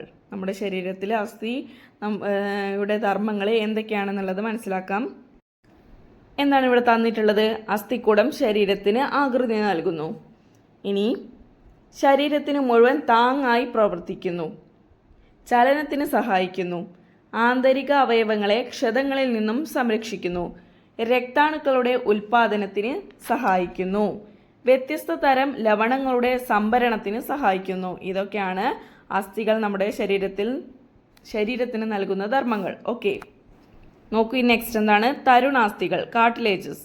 നിങ്ങളുടെ ചെവി, മൂക്ക് എന്നീ ഭാഗങ്ങൾ പരിശോധിക്കൂ. ഇവയ്ക്ക് കൈകാലുകളിലെ അസ്ഥികളെ പോലെ ബലം തോന്നുന്നുണ്ടോ? ഇവ പിടിച്ച് വളയ്ക്കാൻ സാധിക്കുന്നില്ലേ? എന്തുകൊണ്ടായിരിക്കും ഇങ്ങനെ സാധിക്കുന്നത്? ഏതു തരം അസ്ഥികളാണ് അവിടെയുള്ളത്? നമുക്ക് ചർച്ച ചെയ്യാം. ഓക്കെ, നമ്മുടെ ചെവി, മൂക്ക് എന്നിവയുള്ള നമുക്കിങ്ങനെ വളയ്ക്കാനും തിരിക്കാനൊക്കെ പറ്റുന്നുണ്ട് അല്ലേ. അപ്പോൾ അവിടെ അസ്ഥികളില്ലേ? അസ്ഥികളുണ്ട്. അതേത് തരമാണ് എന്നുള്ളത് നമ്മൾ മനസ്സിലാക്കാൻ പോവുകയാണ്. അസ്ഥികളെ പോലെ തന്നെ ശരീരത്തിന് താങ്ങും ബലവും നൽകുന്ന വളരെയധികം വഴക്കമുള്ള ഭാഗങ്ങളാണ് തരുണാസ്ഥികൾ. ഇവ എല്ലുകളേക്കാൾ മൃദുവാണ്. മനുഷ്യ ശരീരത്തിലും മറ്റ് ജന്തു ശരീരങ്ങളിലും ഇത് കാണപ്പെടുന്നു. പ്രധാനമായും തരുണാസ്ഥികൾ ചെവി, മൂക്ക്, കൈമുട്ട്, കാൽമുട്ട്, കണങ്കാൽ, ശ്വാസനാളം, കശേരുകൾക്കിടയിലെ ഡിസ്കുകൾ എന്നീ ഭാഗങ്ങളിലാണ് കാണപ്പെടുന്നത്. അപ്പോൾ നമ്മുടെ ചെവിയും മൂക്കൊക്കെ നമുക്ക് നന്നായിട്ട് വളയ്ക്കാനും തിരിക്കാനൊക്കെ പറ്റുന്നുണ്ടല്ലേ? അവിടെ അസ്ഥികൾ ഉണ്ടോ? ഉണ്ടല്ലേ? ഏത് അസ്ഥികളാണ്? തരുണാസ്ഥികളാണ് അവിടെ ഉള്ളത്. ഓക്കെ, ഇനി അസ്ഥിസന്ധികൾ, ജോയിൻസ്. നമ്മുടെ കൈകാലുകളും വിരലുകളും അനായാസം മടക്കുവാനും നിവർത്തുവാനും കഴിയുന്നില്ലേ? എങ്ങനെയാണിത് സാധ്യമാവുന്നത്?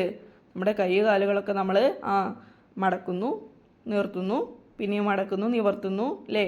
ഇങ്ങനെ ചെയ്യാൻ സാധിക്കുന്നത് എന്തുകൊണ്ടായിരിക്കാം? നോക്കൂ, പിക്ചർ നോക്കൂ. ചിത്രം 1, ചിത്രം 2 അല്ലേ? മനുഷ്യന്റെ കൈപ്പത്തിയിലെ അസ്ഥികളുടെ ചിത്രവും ചിത്രം 1 അല്ലേ? നമ്മുടെ മനുഷ്യ ശരീരത്തിന്റെ കൈപ്പത്തികളുടെ അസ്ഥിയുടെ പിക്ചറാണ് ആദ്യത്തിലുള്ളത്. കാർഡ് ബോർഡിൽ തയ്യാറാക്കിയ അതിന്റെ മാതൃകയുമാണ് ചിത്രം 2 മുകളിൽ നൽകിയിട്ടുള്ളത്. ഓക്കെ, ചിത്രങ്ങൾ സൂക്ഷ്മമായി നിരീക്ഷിച്ച് കൈപ്പത്തിയുടെ ചലനവുമായി ബന്ധപ്പെടുത്തി 2 ചിത്രങ്ങളും തമ്മിലുള്ള വ്യത്യാസം കണ്ടെത്തി എഴുതൂ. എന്താണ് ചിത്രം 1 എന്താണ്? അതിൽ അസ്ഥികൾ ഉണ്ടല്ലേ? ഓരോന്നും അങ്ങനെ എന്താണ് കണക്ട് ചെയ്തിട്ടാണ് നിൽക്കുന്നത് അല്ലേ? ഓരോ അസ്ഥികൾ എന്താണ് കണക്ട് ചെയ്തിട്ടാണ് വിരലുകൾ, അതുപോലെ കൈപ്പത്തി എന്താണ് കയ്യിലേക്ക് അങ്ങനെ ജോയിൻ ചെയ്തിട്ടുണ്ട് അല്ലേ? പിക്ചർ 2 എന്താണ്? അങ്ങനെ ജോയിൻ ചെയ്തിട്ടൊന്നും ഇല്ല അല്ലേ? ഒരു ഷേപ്പ് മാത്രമേ ഉള്ളൂ അല്ലേ? നമ്മുടെ കൈപ്പത്തി രണ്ടാമത്തെ ചിത്രത്തിലെ പോലെ ആയിരുന്നുവെങ്കിലോ? ഒരു പ്രവർത്തനം ചെയ്തു നോക്കാം. വയറിങ്ങിന് ഉപയോഗിക്കുന്ന വണ്ണം കുറഞ്ഞ പൈപ്പ് ചിത്രം 3 കാണുന്നത് പോലെ കൈവിരലുകളിൽ ധരിക്കൂ. ആ കൈ ഉപയോഗിച്ച് പേനയെടുത്ത് പുസ്തകത്തിൽ എഴുതാൻ ശ്രമിക്കൂ. എഴുതാൻ കഴിയുന്നുണ്ടോ? എന്താണ് കാരണം? ഓക്കെ, നമുക്ക് കൈ മടക്കാനായിട്ട് സാധിക്കില്ല അല്ലേ? നമ്മുടെ ജോയിൻറ്റുകളൊക്കെ എന്താണ് ഇവിടെ നമ്മുടെ വിരലുകൾ എന്താണ് ഒരുപാട് ജോയിൻറ്റുകൾ ഉണ്ട് അല്ലേ? ജോയിൻറ്റ് മീൻസ് ഓരോ അസ്ഥികളെ യോജിപ്പിച്ചിട്ട് കണക്ട് ചെയ്തിട്ടാണ് നമ്മുടെ വിരലുകൾ നമുക്ക് എന്ത് ചെയ്യും? പേനയൊക്കെ പിടിക്കാനും ഒരു സാധനം എടുക്കാനുള്ള രൂപത്തിൽ അങ്ങനെ ചുരുട്ടാനും മടക്കാനും നിവർത്താനൊക്കെ നമുക്ക് പറ്റുന്നത്. ഇതുപോലെ പൈപ്പ് നമ്മുടെ കയ്യിലിട്ട് കഴിഞ്ഞാൽ നമുക്ക് നിവർത്താനായിട്ട് പറ്റില്ല. ഓക്കെ, നമ്മുടെ ശരീരത്തിലെ അസ്ഥികൾ മുഴുവൻ ഒറ്റ അസ്ഥിയായിരുന്നെങ്കിലോ? നമുക്ക് എന്തെല്ലാം പ്രയാസങ്ങളുണ്ടാവും? ഊഹിച്ചു നോക്കൂ. നമ്മുടെ അസ്ഥികളെ ചലിപ്പിക്കാൻ കഴിയുന്നത് അസ്ഥിസന്ധികൾ ഉള്ളത് കൊണ്ടാണ്. അപ്പം നമ്മുടെ വിരലുകളിലൊക്കെ എന്താണ് ഈ അസ്ഥിസന്ധികൾ, ഈ ജോയിൻസിലെ ഉള്ളത് കൊണ്ടാണ് നമുക്കത് മടക്കാനും എടുക്കാനും നിവർത്താനും ഒക്കെ സാധിക്കുന്നത്. നമ്മുടെ ശരീരം എന്താണ് ഒറ്റ അസ്ഥി, നമുക്ക് ജോയിൻറ്റുകൾ അസ്ഥിസന്ധികളൊന്നും ഇല്ല എന്നുണ്ടെങ്കിൽ എങ്ങനെയായിരിക്കും? നമുക്കിങ്ങനെ സ്റ്റഡി ആയിട്ട് നിൽക്കാൻ മാത്രമേ പറ്റുള്ളൂ അല്ലേ? നമുക്ക് കുനിഞ്ഞൊരു സാധനം എടുക്കാനോ ഓടാനോ കയറാനോ മറിയാനോ ഒന്നിനും പറ്റത്തില്ല അല്ലേ? അപ്പോൾ നമ്മൾക്ക് നമ്മുടെ ശരീരത്തിൽ ഒറ്റ അസ്ഥി മാത്രമാണെങ്കിൽ നമുക്ക് കളിക്കാൻ കഴിയുമോ? ഓടാൻ കഴിയുമോ? ഭക്ഷണം കഴിക്കാൻ കഴിയുമോ? ഒന്നും കഴിയില്ല അല്ലേ? നമുക്കിങ്ങനെ നിവർന്ന് ഒരു സ്ഥലത്ത് നിൽക്കാൻ മാത്രമേ പറ്റുള്ളൂ അല്ലേ? അസ്ഥിസന്ധി, 2 അതിലധികമോ അസ്ഥികൾ ചേരുന്ന ഭാഗത്തെ അസ്ഥിസന്ധി എന്ന് പറയുന്നു. നമ്മുടെ ശരീരത്തിൽ വിവിധ തരം അസ്ഥിസന്ധികളുണ്ട്. അസ്ഥിസന്ധികൾ ചലിപ്പിക്കാൻ കഴിയുന്നവയും കഴിയാത്തവയും ഉണ്ട്. ഓക്കെ, അപ്പോൾ 2 തരം അസ്ഥിസന്ധികൾ ഉണ്ടല്ലേ? എന്താണ്? ചലിപ്പിക്കാൻ കഴിയുന്നവയും ചലിപ്പിക്കാൻ കഴിയാത്തവയും. ഓക്കെ, നെക്സ്റ്റ് എന്താണ്? വിജാഗിരി സന്ധി, ഹിഞ്ച് ജോയിന്റ്. ഓക്കെ, കതക്, ജനൽ എന്നിവയിലെ വിജാഗിരി പോലെ കൈമുട്ടിലെയും കാൽമുട്ടിലെയും അസ്ഥികൾ ഒരു വശത്തേക്ക് മാത്രമേ ചലിപ്പിക്കാൻ സാധിക്കുകയുള്ളൂ. കൈമുട്ടിലെയും കാൽമുട്ടിലെയും കാണപ്പെടുന്ന ഇത്തരം സന്ധികളാണ് വിജാഗിരി സന്ധികൾ. പട്ടിക പൂർത്തീകരിച്ച് വിജാഗിരി സന്ധി കാണപ്പെടുന്ന ഭാഗങ്ങളും അതിൻ്റെ പ്രത്യേകതകളും ചർച്ച ചെയ്ത് ശാസ്ത്രപുസ്തകത്തിൽ രേഖപ്പെടുത്തൂ. ഓക്കെ, അപ്പം നമ്മുടെ കൈമുട്ടിലും കാൽമുട്ടിലും കാണപ്പെടുന്ന സന്ധിയാണെന്ത്? വിജാഗിരി സന്ധി, ഹിഞ്ച് ജോയിന്റ്. ഓക്കെ, ഇനി അതിൻ്റെ പ്രത്യേകത എന്തൊക്കെയാണ്? അതൊരു ഭാഗത്തേക്ക് മാത്രമേ ചലിപ്പിക്കാൻ കഴിയുള്ളൂ. ഓക്കെ, ഇവിടെ ഒരു താഴെ പട്ടിക തന്നിട്ടുണ്ട്. എന്താണ്? സന്ധി. ഓക്കെ, വിജാഗിരി സന്ധിയാണ് കാണപ്പെടുന്ന ശരീരഭാഗം. ഏതൊക്കെയാണ്? കൈമുട്ട്, അതുപോലെ കാൽമുട്ട്. ഇനി അതിൻ്റെ പ്രത്യേകത എന്താണ്? വിജാഗിരി പോലെ ഒരു ഭാഗത്തേക്ക് മാത്രം ചലിപ്പിക്കാൻ കഴിയുന്നു. നിങ്ങൾ കണ്ടിട്ടില്ലേ നമ്മുടെ വിജാഗിരി എന്ന് പറയുന്നത് സാധനം എന്താണ്? ഇവിടെ മിസ് ഒരു പിക്ചർ കൊടുക്കാം. ഇതെന്താണ്? നമ്മുടെ ജനാലിലും വാതിലുകളിലൊക്കെ കട്ടിലയുമായിട്ട് ജോയിൻ ചെയ്യിപ്പിക്കുന്ന ഈ സാധനം അല്ലേ? നമുക്ക് തുറക്കാനും അടയ്ക്കാനും കഴിയുന്നത് ഈ വിജാഗിരി വെച്ചത് കൊണ്ടാണ്. അതുപോലെയാണ് നമ്മുടെ ശരീരത്തിലും വിജാഗിരി സന്ധിയുണ്ട്. അതുകൊണ്ടാണ് നമുക്ക് കൈ അങ്ങനെ മുകളിലേക്ക് നിവർത്താനും താഴ്ത്താനൊക്കെ സാധിക്കുന്നത്. ഓക്കെ, നമുക്ക് വിജാഗിരി സന്ധിയുടെ ഒരു മാതൃക ഉണ്ടാക്കിയാലോ? ഇവ നിർമ്മിക്കാനായി ഗ്രൂപ്പ് തിരിഞ്ഞ് പ്രവർത്തനങ്ങൾ ചെയ്യാം. താഴെ കൊടുത്ത ചിത്രങ്ങളും വിവരണങ്ങളും ഉപയോഗിക്കാം. വിജാഗിരി സന്ധി ഉണ്ടാക്കാനായി ചിത്രത്തിൽ കാണുന്നത് പോലെ കാർഡ്ബോർഡിലോ മൾട്ടിവുഡിലോ കൈകളുടെ ഭാഗങ്ങൾ രൂപങ്ങൾ വെവ്വേറെ വെട്ടിയെടുക്കൂ. ഈ രണ്ട് ഭാഗങ്ങളെയും ബന്ധിപ്പിക്കാം. എങ്ങനെ ബന്ധിപ്പിക്കണം? വിജാഗിരി ഉപയോഗിച്ച് ഇവയെ ബന്ധിപ്പിച്ച് ചലനം സാധ്യമാക്കുന്നത് എങ്ങനെയെന്ന് ശാസ്ത്രപുസ്തകത്തിൽ എഴുതൂ. കൈമുട്ടിൻ്റെ ചലനവും ഈ രൂപത്തിൻ്റെ ചലനവും തമ്മിൽ എന്തെല്ലാം സാമ്യങ്ങളുണ്ട്? എങ്ങനെയാണ് വിജാഗിരിയുടെ പ്രവർത്തനം? വിജാഗിരി അടയ്ക്കുമ്പോൾ ഉള്ളിലേക്ക് മടക്കുമ്പോൾ കൈ നമുക്ക് ഉള്ളിലേക്ക് കൊണ്ടുവരാൻ പറ്റും. അതുപോലെ വിജാഗിരി അങ്ങനെ തുറന്ന് വരുമ്പോൾ നമുക്ക് കൈ നിവർത്താനായിട്ട് സാധിക്കും. ഓക്കെ. ബോൾ ആൻഡ് സോക്കറ്റ് സന്ധി.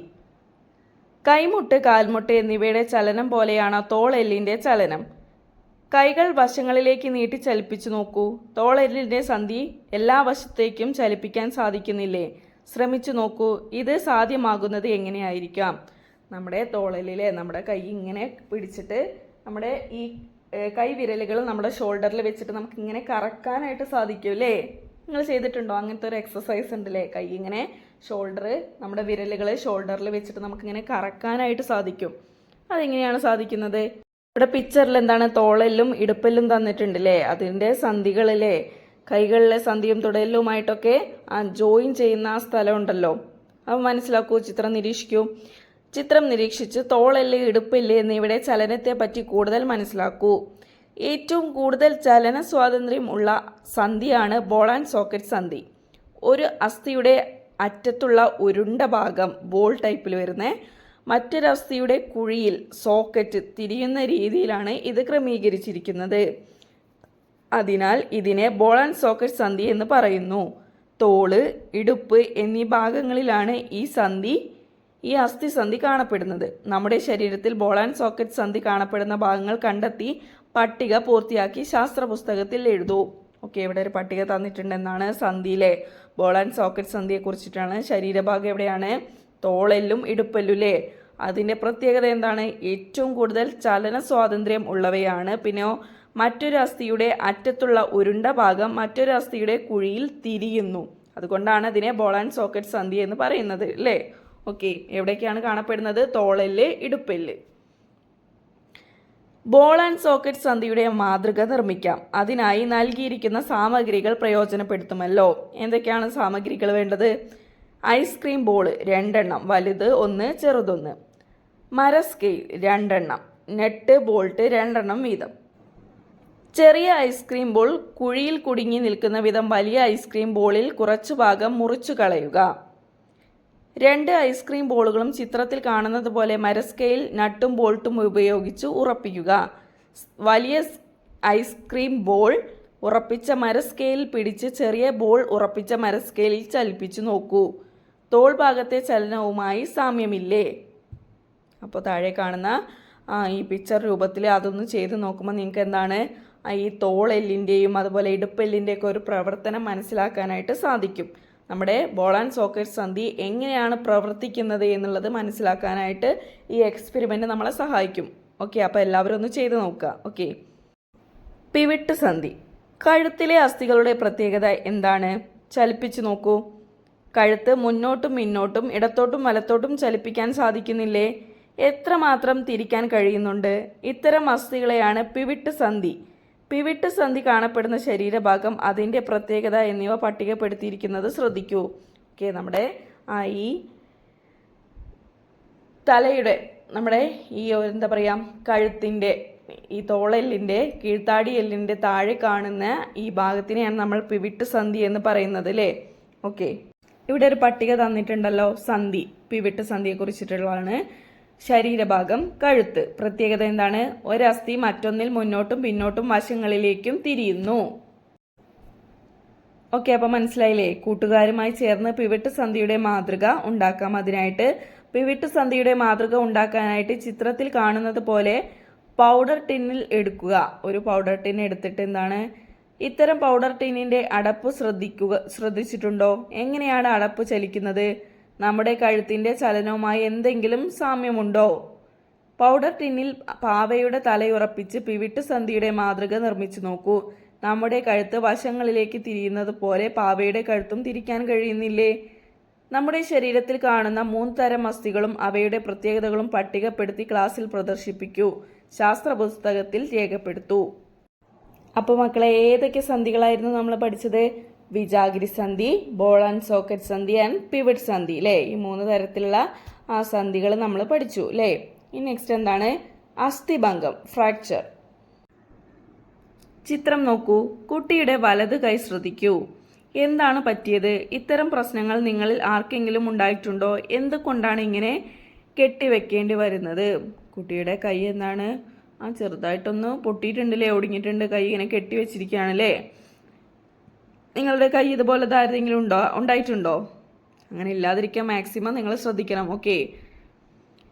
ചിത്രത്തിൽ കാണുന്നത് പോലെയുള്ള എക്സ്റേ ഷീറ്റ് നിങ്ങൾ കണ്ടിട്ടില്ലേ? ഏത് ഭാഗത്തിന്റെ ചിത്രമാണ് ഷീറ്റിൽ കാണുന്നത്? ചിത്രത്തിൽ കാണുന്ന അസ്ഥിക്ക് ഒടിവോ പൊട്ടലോ സംഭവിച്ചിട്ടുണ്ടോ? എക്സ്റേ ഷീറ്റിൽ എന്താണ്? അവിടെ ഒരു ഒടിവ് സംഭവിച്ചിട്ടുണ്ടല്ലേ. എന്താണ് അപ്പോൾ അസ്ഥിഭംഗം, ഫ്രാക്ചർ എന്ന് പറഞ്ഞാൽ എന്താണ്? അസ്ഥിക്ക് സംഭവിക്കുന്ന പൊട്ടലിനും ഒടിവിനും അസ്ഥിഭംഗം എന്ന് പറയുന്നു. നമ്മുടെ അസ്ഥിക്ക് എന്തെങ്കിലും ഒടിവോ പൊട്ടലോ ഒക്കെ സംഭവിക്കുന്നതിനെയാണ് നമ്മൾ അസ്ഥിഭംഗം, ഫ്രാക്ചർ എന്ന് പറയുന്നത്. അസ്ഥിഭംഗം 3 തരത്തിൽ സംഭവിക്കാം. അസ്ഥിക്ക് പൊട്ടലോ ഒടിവോ ഉണ്ടാവുകയോ അസ്ഥികൾക്ക് സ്ഥാനഭ്രംശം സംഭവിക്കുകയോ ചെയ്യുന്ന അസ്ഥിഭംഗമാണ് ലഘുഭംഗം, സിമ്പിൾ ഫ്രാക്ചർ. അസ്ഥി പൊട്ടി മാംസപേശികളിലേക്ക് തുളച്ച് പുറത്തേക്ക് വരുന്ന അസ്ഥിഭംഗമാണ് വിഷമഭംഗം, കോമ്പൗണ്ട് ഫ്രാക്ചർ. ഇതിൽ അസ്ഥിഭംഗത്തോടൊപ്പം പുറമേക്ക് മുറിവുണ്ടായിരിക്കും. ശരീരത്തിൽ ആന്തരാവയവങ്ങൾക്ക് സമീപം സംഭവിക്കുന്ന വിഷമഭംഗങ്ങളാണ് സങ്കീർണ ഭംഗം, കോംപ്ലിക്കേറ്റഡ് ഫ്രാക്ചർ. ഇത്തരം സന്ദർഭങ്ങളിൽ അസ്ഥി ഒടിഞ്ഞ് ആന്തരാവയവങ്ങൾക്ക് ക്ഷതം സംഭവിക്കുന്നു. അപ്പോൾ നമ്മൾ 3 തരത്തിലുള്ള ഫ്രാക്ചറുകളാണ് മനസ്സിലാക്കിയതിൽ. എന്താണ്? ലഘുഭംഗം, വിഷമഭംഗം, സങ്കീർണ ഭംഗം അല്ലേ? ഓക്കെ. അതെങ്ങനെയാണ്? അസ്ഥികൾക്ക് പൊട്ടലോ ഒടിവോ ഉണ്ടാവുന്നതിനെയാണ് നമ്മൾ, അല്ലെങ്കിൽ സ്ഥാനഭ്രംശം, സ്ഥാനത്ത് അത് ഓരോ അസ്ഥിക്ക് ഓരോ സ്ഥാനമുണ്ട്, അവിടെ നിന്ന് ഇങ്ങോട്ട് തെന്നി മാറുന്നതിനെയാണ് നമ്മൾ എന്ത് പറയുന്നത്? ലഘുഭംഗം എന്ന് പറയുന്നത്. ഇനി അസ്ഥി പൊട്ടിയിട്ട് നമ്മുടെ ഇറച്ചികളിലേക്ക്, നമ്മുടെ ശരീരത്തിലെ ഇറച്ചിയിലേക്ക് തുളച്ച് കയറുന്നതിനെയാണ് നമ്മൾ വിഷമഭംഗം എന്ന് പറയുന്നത്. ഇനി അതുപോലെ നമ്മുടെ ശരീരത്തിനുള്ളിൽ ഒരുപാട് അവയവങ്ങളുണ്ടല്ലേ, അതിലേക്ക് തുളച്ചു കയറുന്നതിനെയാണ് നമ്മൾ സങ്കീർണ ഭംഗം എന്ന് പറയുന്നത്. ഓക്കെ. വിവിധ തരം അസ്ഥിഭംഗങ്ങളെക്കുറിച്ച് കുറിപ്പ് തയ്യാറാക്കി ക്ലാസ്സിൽ അവതരിപ്പിക്കൂ. അസ്ഥിക്ക് പൊട്ടലോ ഒടിവോ സംഭവിക്കാൻ സാധ്യതയുള്ള സന്ദർഭങ്ങൾ ചർച്ച ചെയ്യൂ. എന്തൊക്കെ സന്ദർഭങ്ങളിലാണ്? നമുക്ക് വാഹനങ്ങളിൽ നിന്ന് അപകടങ്ങൾ പറ്റുമ്പോൾ എന്താണ്? അസ്ഥിക്ക് പൊട്ടലോ ഒടിവൊക്കെ സംഭവിക്കാം. നമ്മൾ ഉയരമുള്ള സ്ഥലങ്ങളിൽ നിന്ന് താഴേക്ക് വീഴുന്നത്, ഓടി കല്ലിലോ മരത്തിലൊക്കെ തട്ടി വീഴുമ്പോൾ നമ്മുടെ ശരീരം ശക്തിയായി തറയിലടിക്കുമ്പോൾ നമുക്ക് ഒടിവോ ചതവോ ഒക്കെ പറ്റാം. നമ്മുടെ ശരീരഭാഗത്തേക്ക് എന്തെങ്കിലും സാധനങ്ങൾ ശക്തിയിൽ വന്ന് വീഴുമ്പോൾ നമുക്ക് പൊട്ടലോ ഒടിവോ സംഭവിക്കാനുള്ള സാധ്യതയുണ്ട്. ഓക്കെ.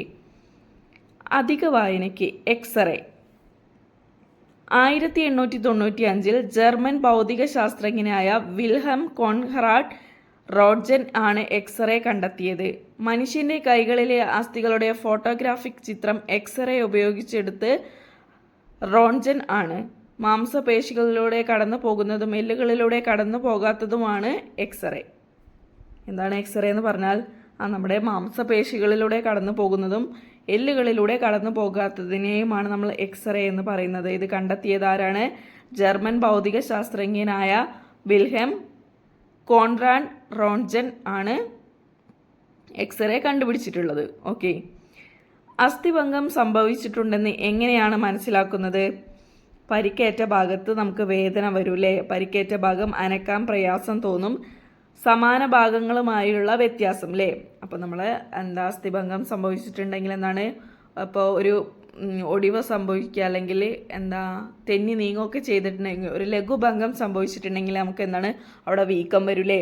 അപ്പോൾ നമ്മൾ മറ്റു കൈയിനെ വെച്ച് താരതമ്യം ചെയ്യുമ്പോൾ എന്താണ്? വീക്കം വന്നിട്ടുണ്ട്, നമുക്ക് മറ്റേ കൈ അനക്കാൻ കഴിയാത്തതുപോലെ, ഒരു കൈ അനക്കാൻ കഴിയുന്നത് പോലെ ഒടിവ് സംഭവിച്ച കൈയിന്, ലഘുഭംഗം സംഭവിച്ച കൈയിന് സാധിക്കാതെ വരുമ്പോഴാണ് നമുക്കത് മനസ്സിലാവുക. ഓക്കെ. ഇക്കാര്യങ്ങൾ ഉണ്ടെങ്കിൽ ഉടൻ പ്രഥമ ശുശ്രൂഷ നൽകണം. ഓക്കെ.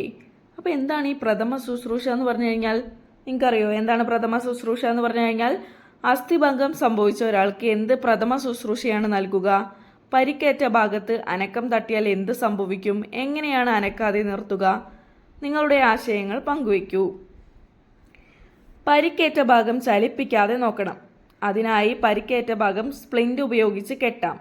മരം, ലോഹം, പ്ലാസ്റ്റിക് എന്നിവയിലേതെങ്കിലും കൊണ്ട് നിർമ്മിച്ച ഉറപ്പുള്ള താങ്ങുപലക കൊണ്ട് സ്പ്ലിന്റ് ഉണ്ടാക്കാം. പരിക്കേറ്റ ഭാഗം ചലിപ്പിച്ചു നോക്കരുത്. അസ്ഥിഭംഗം സംഭവിച്ച ഒരാൾക്ക് പ്രഥമ ശുശ്രൂഷ നൽകിയ ശേഷം ഉടൻ ആശുപത്രിയിൽ എത്തിക്കണം. ചിത്രം നിരീക്ഷിച്ച് എങ്ങനെയാണ് സ്പ്ലിന്റ് ഇടുന്നതെന്ന് മനസ്സിലാക്കൂ. ആവശ്യ സന്ദർഭങ്ങളിൽ മുതിർന്നവരുടെ സഹായത്തോടെ ഇങ്ങനെ ചെയ്യുമല്ലോ. നമ്മുടെ കൂട്ടത്തിലെ ഒരാൾക്ക് പെട്ടെന്ന് ഇങ്ങനെയൊക്കെ ഒന്ന് വന്നു കഴിഞ്ഞാൽ പ്രഥമ ശുശ്രൂഷ നൽകാൻ നിങ്ങൾക്ക് കഴിയണം. അതിനാണ് നമ്മൾ ഇതൊക്കെ മനസ്സിലാക്കി വെക്കുന്നത്. ഓക്കെ, അപ്പോൾ എങ്ങനെയാണ് പ്രഥമ ശുശ്രൂഷ നൽകുക? സ്പ്ലിന്റ് എങ്ങനെ ഉണ്ടാക്കും? എന്ത് വെച്ച് ഉണ്ടാക്കാം? മരം, ലോഹം, പ്ലാസ്റ്റിക് എന്നിവ ഉപയോഗിച്ചിട്ട് ഒരു താങ്ങ് പലക ഉണ്ടാക്കുക അല്ലേ. നമുക്ക് കൈ പൊട്ടിപ്പോയാൽ അത് നേരെ നിർത്താനായിട്ട് നേരെ നിൽക്കാൻ സാധിക്കില്ല അല്ലേ. അപ്പം അതിനെ താങ്ങി നിർത്താനായിട്ടാണ്, ഒരു താങ്ങ് കൊടുക്കാൻ വേണ്ടിയിട്ടാണ് നമ്മൾ സ്പ്ലിന്റ് ഉണ്ടാക്കുന്നത്. ഓക്കെ, താഴെ പറയുന്ന സന്ദർഭം ഗ്രൂപ്പ് പ്രവർത്തനമായി ക്ലാസ്സിൽ അഭിനയിക്കൂ. കളിക്കുന്നതിനിടെ വീഴുന്ന കുട്ടി, കാലിൽ നല്ല വേദന, അസ്ഥിഭംഗം പരിശോധന, പ്രഥമ ശുശ്രൂഷ നൽകലും ആശുപത്രിയിൽ എത്തിക്കലും. ഇതാണ് നിങ്ങൾ എന്താ ചെയ്യേണ്ടത്? ക്ലാസ്സിൽ അഭിനയിച്ച് കാണിക്കേണ്ടത്. ഓക്കെ, അവതരണങ്ങൾ ഗ്രൂപ്പുകൾ പരസ്പരം വിലയിരുത്തൂ. ഇങ്ങനെ ഗ്രൂപ്പുകളായിട്ട് 1-2 ഗ്രൂപ്പുകളൊക്കെ ക്ലാസ്സിൽ ഉണ്ടാവില്ലേ, ആരാണ് മികച്ചതായിട്ട് അഭിനയിച്ചത് എന്നുള്ളതൊക്കെ നിങ്ങൾ വിലയിരുത്താം. ഓക്കെ, ഇനി നെക്സ്റ്റ് എന്താണ്? ഡോക്ടർ പറയുന്നത് ശ്രദ്ധിക്കൂ. എല്ലിന് പൊട്ടലുണ്ട്, കമ്പിയിടണം. ഇവിടെ ഒരു പിക്ചർ തന്നിട്ടുണ്ടല്ലേ. പൊട്ടിയ അസ്ഥി ഭാഗം കമ്പിയിട്ട് സ്ക്രൂ ചെയ്ത് ഉറപ്പിക്കുന്നതിൻ്റെ ഒരു ചിത്രമാണ് അവിടെ തന്നിട്ടുള്ളത്. എന്തിനാണ് പൊട്ടലുള്ള എല്ലിന് കമ്പിയിടുന്നത്?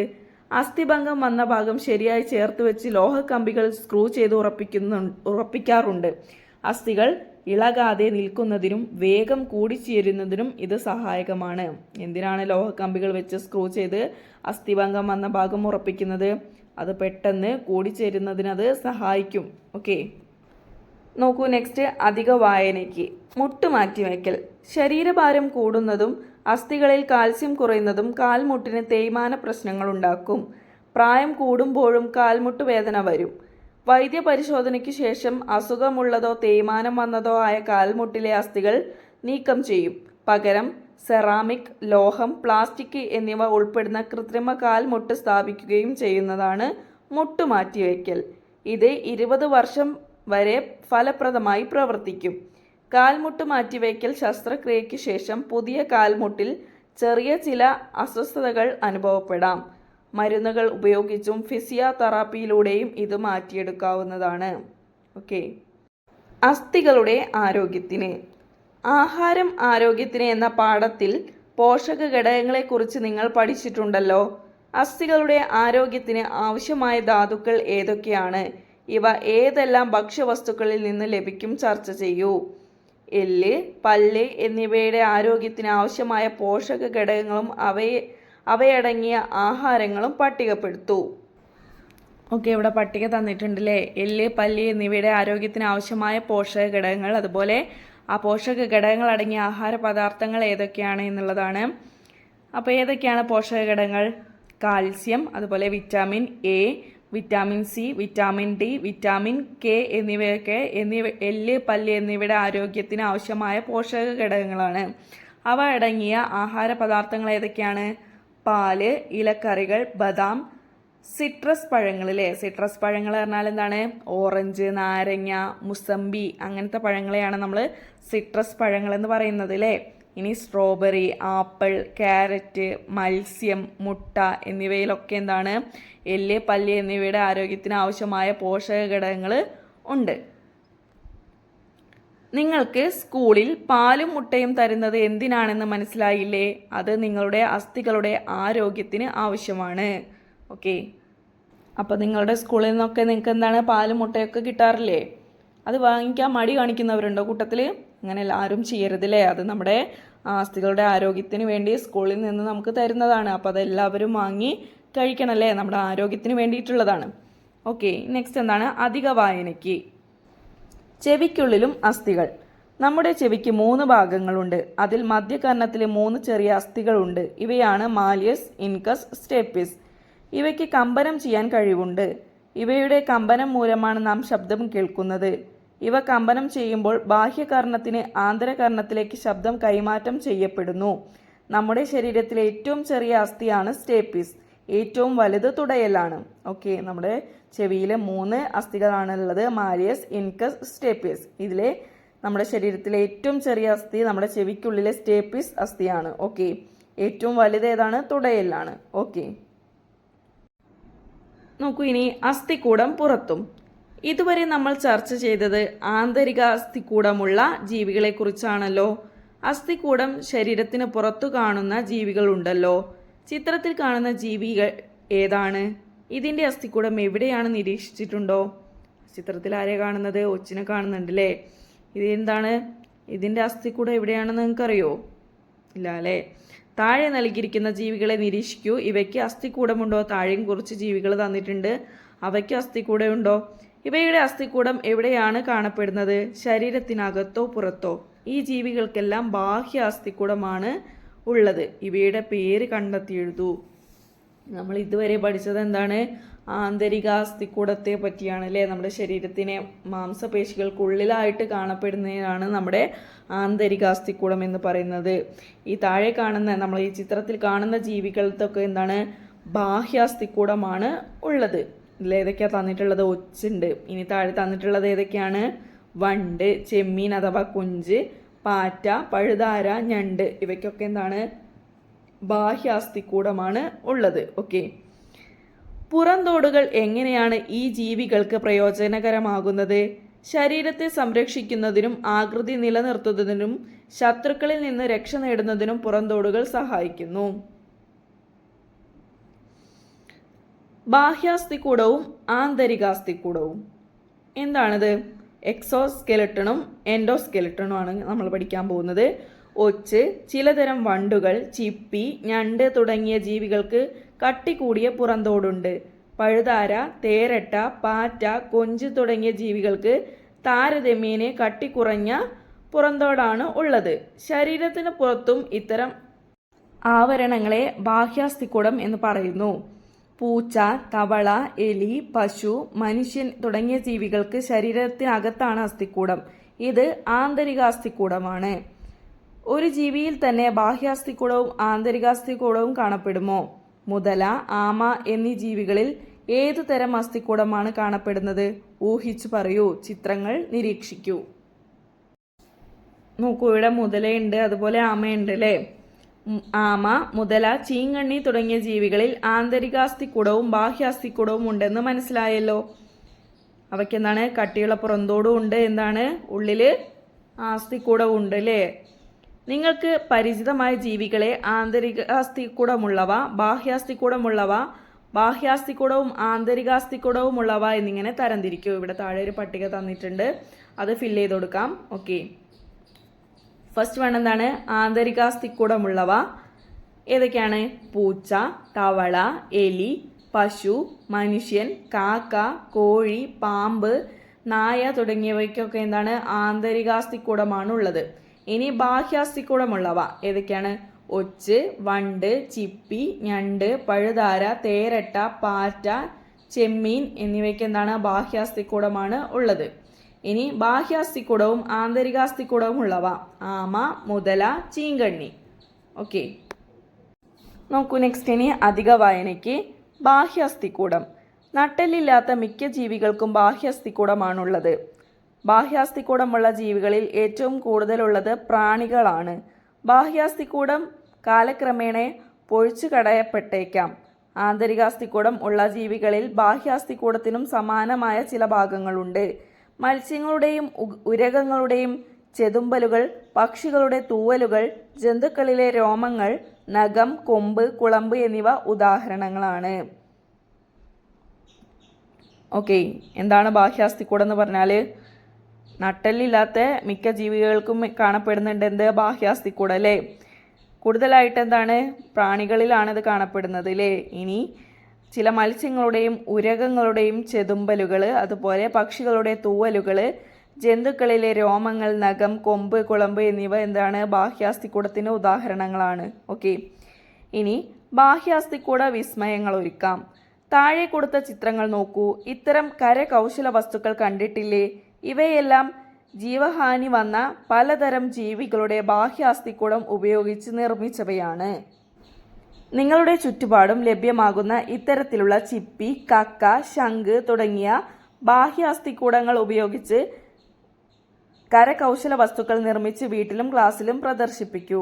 ഓക്കെ, കയ്യിൽ ഇങ്ങനത്തെ സാധനങ്ങൾ കിട്ടുകയാണെങ്കിൽ എന്ത് ചെയ്യുക? ഇതുപോലെ നല്ല മനോഹരമായ കരകൗശല വസ്തുക്കൾ നിർമ്മിച്ച് വീട്ടിലും ക്ലാസ്സിലും പ്രദർശിപ്പിക്കാനാണ് പറയുന്നത്. ഓക്കെ, അപ്പോൾ എല്ലാവരും ഇത് കയ്യിലുള്ളവരും കിട്ടാൻ സാധ്യതയുള്ളവരൊക്കെ ഒന്ന് ചെയ്ത് നോക്കുക. ഓക്കെ, ഇനി നോക്കൂ, പ്രവർത്തനങ്ങളിലേക്ക് കടക്കാം. വിലയിരുത്താം. ആദ്യത്തെ ചോദ്യം എന്താണ്? താഴെ കൊടുത്തവയിൽ അസ്ഥികൂടത്തിൻ്റെ ധർമ്മങ്ങളിൽ പെടാത്തത് ഏത്? ഏതൊക്കെയാണ് തന്നിട്ടുള്ളത്? ആകൃതി നൽകുന്നു, ഉറപ്പ് നൽകുന്നു, സംരക്ഷണം നൽകുന്നു, ഊർജം നൽകുന്നു. ഇതിലേതാണ് ഊർജം നൽകുന്നു എന്നതാണ് അസ്ഥികൂടത്തിൻ്റെ ധർമ്മങ്ങളിൽ പെടാത്തത്. ഓക്കെ, ഇനി രണ്ടാമത്തെ ചോദ്യം നോക്കൂ. ശരിയായവ തമ്മിൽ വരച്ച് യോജിപ്പിക്കുക. ബോൾ ആൻഡ് സോക്കറ്റ് സന്ധി, വിജാഗിരി സന്ധി, പിവിട്ട് സന്ധി. ഓക്കെ, ഇനി ബോൾ ആൻഡ് സോക്കറ്റ് സന്ധി ഏതാണ് വരിക? ഒരസ്ഥിയുടെ അറ്റത്തുള്ള ഉരുണ്ട ഭാഗം മറ്റൊരസ്ഥിയുടെ കുഴിയിൽ തിരിയുന്നു. അങ്ങനെയാണ് നമ്മൾ ബോൾ ആൻഡ് സോക്കറ്റ് സന്ധി പഠിച്ചിട്ടുള്ളത് അല്ലേ? ഇനി വിജാഗിരി സന്ധി. വിജാഗിരി സന്ധി എങ്ങനെയാണ്? പറയൂ, വിജാഗിരി സന്ധി എങ്ങനെയാണ്? ഒരു ഭാഗത്തേക്ക് മാത്രം ചലിപ്പിക്കാൻ കഴിയുന്നു അല്ലേ? അപ്പോൾ ഇതിലേക്ക് വരച്ചു കൊടുക്കുക. ഇനി പിവിട്ട് സന്ധി എന്താണ്? ഒരസ്ഥി മറ്റൊന്നിൽ ഇരുവശത്തേക്കും തിരിയുന്നതാണ് എന്ത്? പിവിട്ട് സന്ധി. ഓക്കെ, ഇനി മൂന്നാമത്തെ ക്വസ്റ്റ്യൻ നോക്കൂ. അസ്ഥികളുടെ ആരോഗ്യത്തിന് ഏതെല്ലാം ഭക്ഷ്യവസ്തുക്കൾ ആഹാരത്തിൽ ഉൾപ്പെടുത്തണം? ഏതൊക്കെ ഉൾപ്പെടുത്തണം? പാല്, മുട്ട, മത്സ്യം, ബദാം, ഇലക്കറികൾ, പയറുവർഗ്ഗങ്ങൾ എന്നിവ ഉൾപ്പെടുത്തണം അല്ലേ? എന്നിലേ നമ്മുടെ അസ്ഥികൾക്ക് നല്ല ആരോഗ്യം ഉണ്ടാവുകയുള്ളൂ അല്ലേ? ഇനി നാലാമത്തെ ചോദ്യം. ഫുട്ബോൾ കളിക്കിടയിൽ നിങ്ങളുടെ കൂട്ടുകാരൻ വീണ് കൈക്ക് ഒടിവ് പറ്റി. നിങ്ങൾ എന്ത് പ്രഥമ ശുശ്രൂഷ നൽകും? പരിക്ക് പറ്റിയ ഭാഗം അനക്കാതെ നിശ്ചലമായി വയ്ക്കുക. ശേഷം ഒരു സ്പ്ലിന്റ് ഉണ്ടാക്കാം. അത് കൈ അധികം ചലിക്കാതെ നിൽക്കുന്നതിന് തടയും. ശേഷം ഉടനെ ആശുപത്രിയിൽ സഹായം തേടുക. ഇതാണ് നമുക്ക് ചെയ്യാൻ പറ്റുന്ന പ്രഥമ ശുശ്രൂഷ. ഇനി നോക്കൂ, തുടർ പ്രവർത്തനമാണ്. ആദ്യത്തെ ചോദ്യം എന്താണ്? വർണ്ണങ്ങൾ നിറഞ്ഞ ബാഹ്യാസ്ഥികൂടമുള്ള പലതരം പ്രാണികളെയും വണ്ടുകളെയും കണ്ടിട്ടില്ലേ? അത്തരം ജീവികളുടെ ചിത്രങ്ങൾ ശേഖരിച്ച് ഡിജിറ്റൽ ആൽബം തയ്യാറാക്കൂ. ഓക്കെ, ഇനി രണ്ടാമത്തത്. ജീവികളെ നിരീക്ഷിച്ച് അവയ്ക്ക് ശരീരഭാഗങ്ങൾ എങ്ങനെയെല്ലാം ചലിപ്പിക്കാൻ കഴിയുമെന്ന് പരിശോധിക്കൂ.